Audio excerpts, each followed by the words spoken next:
నాలుగేళ్ల తర్వాత రష్యా అధ్యక్షుడు పుతిన్ భారత్ కి 2 రోజులు పర్యటనకు వచ్చారు. ఈ సందర్భంగా భారత్ రష్యా మధ్య 23వ శిఖరాగ్ర సమావేశం జరిగింది. రెండు దేశాల మధ్య సహకారం, వలసలు, ఆరోగ్య సంరక్షణ, వైద్య విద్య, ఆహార భద్రతా ప్రమాణాలు, సముద్ర సహకారం, ఎరువులు, పోలార్ షిప్స్ పై ఒప్పందాలు కుదిరాయి.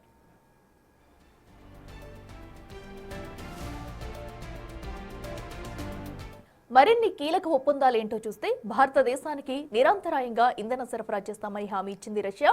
ఈ సందర్భంగా పుతిన్ మాట్లాడుతూ అభివృద్ధి చెందుతున్న భారత ఆర్థిక వ్యవస్థ కోసం ఇంధనాన్ని నిరంతరాయంగా రవాణా చేయడానికి తాము సిద్ధంగా ఉన్నామని అన్నారు.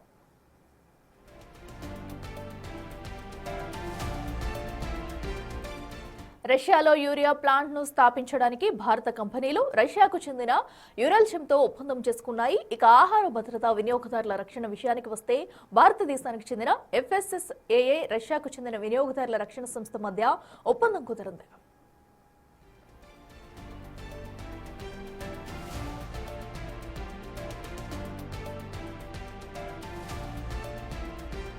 వైద్య ఆరోగ్య సంరక్షణలో సహకారాన్ని పెంపొందించుకునేందుకు ఇరు దేశాల మధ్య అవగాహన ఒప్పందాలు జరిగాయి.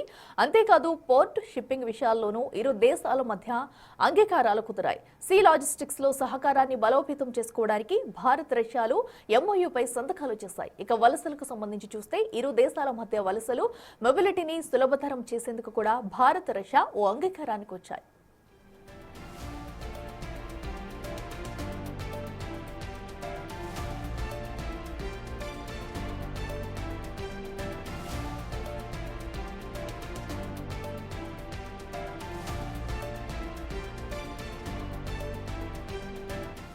రష్యా అధ్యక్షుడు వ్లాదిమిర్ పుతిన్ భారత పర్యటన విజయవంతంగా ముగిసింది. అంతకుముందు ఆయన రాష్ట్రపతి ద్రౌపది ముర్ము ఇచ్చిన విందుకు హాజరయ్యారు.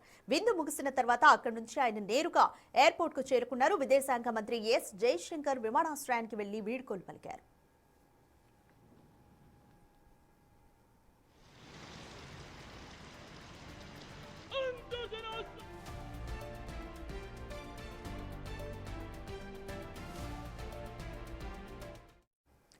కలిసి సాగుతాం, కలిసి ఎదుగుదామన్న నినాదంతో పుతిన్ తన భారత పర్యటనకు ముగింపు పలికారు.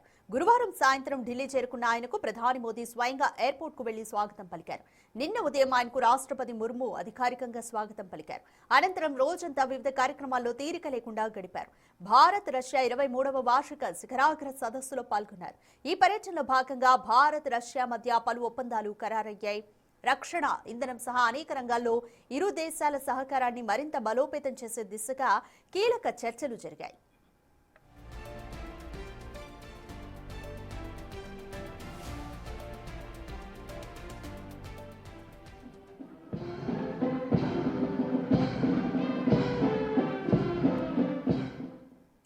రష్యా అధ్యక్షుడు పుతిన్ కు ప్రధాని మోదీ బహుమతులు అందించారు. పుతిన్ కు రష్యన్ ఎడిషన్ భగవద్గీత, కశ్మీరీ కుంకుమ పువ్వు, అసోం బ్లాక్ టీ, బెంగాల్ ముర్షిదాబాద్ కు చెందిన వెండి టీ సెట్, మహారాష్ట్రలో చేతితో తయారు చేసిన వెండి గుర్రం, ఆగ్రా నుంచి తెచ్చిన మార్బుల్ చెస్ సెట్ ను బహుకరించారు.